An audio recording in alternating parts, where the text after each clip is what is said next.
নমস্কার, অর্চনার প্রতিদিনে আপনাদেরকে স্বাগত জানাই। সকাল সকাল বেরিয়ে পড়েছি আমরা আজকে তারকেশ্বর যাওয়ার উদ্দেশ্যে। কারণ আজকে আমার নাতির পৈতে।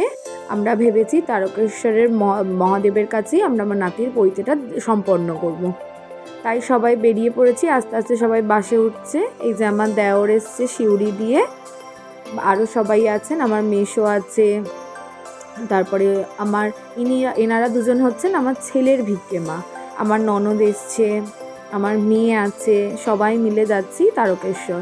গাড়ি ছেড়ে দিয়েছে, যে আমার ছেলে সামনে বসে আছে, আমার মাসি মা সবাই বসে আছে, আমার নাতি তার বন্ধু বান্ধব সবাই মিলে খুব অল্প লোক নিয়েই আমরা যাচ্ছি তারকেশ্বর। এই যে তারকেশ্বর চলে এসেছি দুধপুকুরে গঙ্গা জল দিয়ে একটু আচমন করে তারপরে বাবা দর্শনের জন্য এগোবো।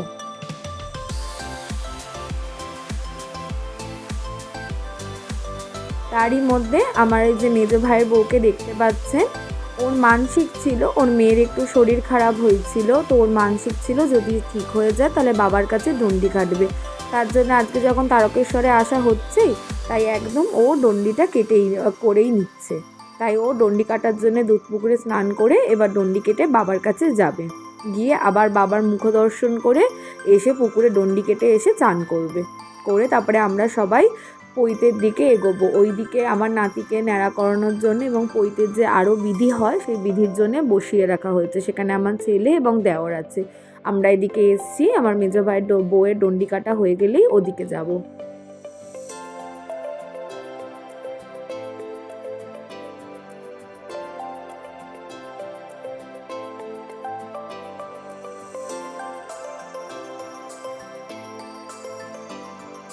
বাবার মন্দিরের দিকে চলেই এসছি এগিয়ে। এই যে ও বাবার মন্দিরের ভেতর যাচ্ছে, এবার বাউনমশাই ওকে নিয়ে যাচ্ছে। ও বাবার মুখ দর্শন করে আবার দণ্ডি কাটতে কাটতে এসে দুধপুকুরে স্নান করবে। এই যে চলে এসছে, এবার দুধপুকুরে যাচ্ছে স্নান করতে দণ্ডি কেটে। চলে এসছি পৈতের জায়গাতে, দণ্ডি কাটা শেষ, পৈতে এখানে শুরু হয়ে গেছে। সবাই এখানে বসে পড়েছে পৈতে দেখার জন্যে। পৈতে হচ্ছে, আমার যিনি দেওর আছেন উনি ওনার পাশে, আমার নাতির পাশে বসে আছে সব বিধি সম্পন্ন করার জন্যে।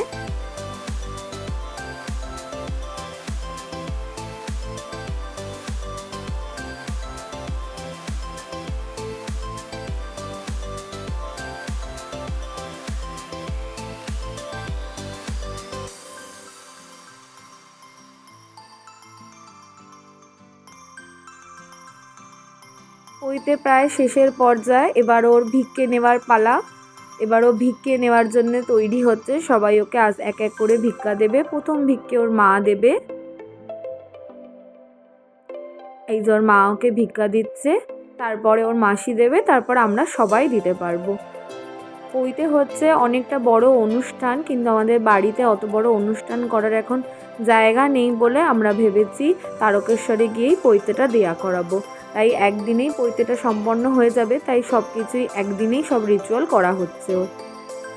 এই যে ওর মাসি, আজ থেকে ওর মাসি হচ্ছে ওর দ্বিতীয় মা, মানে ওর ভিক্ষে মা। এই যে আমার মেয়ে এবার ওকে ভিক্ষা দিচ্ছে, তারপরে আস্তে আস্তে আমরা সবাই দেওয়ার পর ওকে বাবার মুখ দর্শন করাতে নিয়ে যাব। ভিক্ষে দেওয়া শেষ, ওর ভিক্ষের চাল রান্না করাও শেষ এবং ওর মন্ত্র নেওয়াও শেষ। এবার ওর মুখ ঢাকা হয়েছে, যে এবার থেকে ও ব্রাহ্মণ। প্রথম মুখ ওর বাবা দেখবেন এবং বাবার মুখও ও দেখবে। এই যে বাবার মুখ দর্শন হয়ে গেছে ওর। বাবার মুখ দর্শন দেওয়ার পর এবার ও পুকুরের দিকে যাচ্ছে। দুধ পুকুরে গিয়ে ও যে চালটা রান্না করেছে সেই চালটা এবারও প্রসাদ হিসাবে পেয়ে সেটা জলের মধ্যে এক এক করে ভাসিয়ে দেবে। তারপরে হাত পা ধুয়ে যে নতুন বস্ত্র পেয়েছে সেই বস্ত্র পরিধান করে বাড়ির দিকে রওনা দেবে। এই যে প্রসাদকে ভাসিয়ে দিল যা বেঁচে ছিল। এবারও হাত পা ধুয়ে এবার আমরা বাড়ির দিকে রওনা দেব।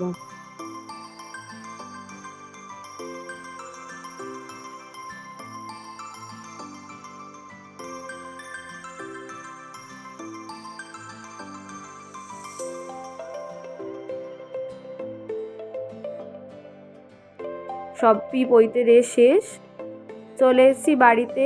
এসেই গিফট খোলারে যে কী ও গিফটে পেয়েছে, অনেক কাঁসার পিতল পেয়েছে।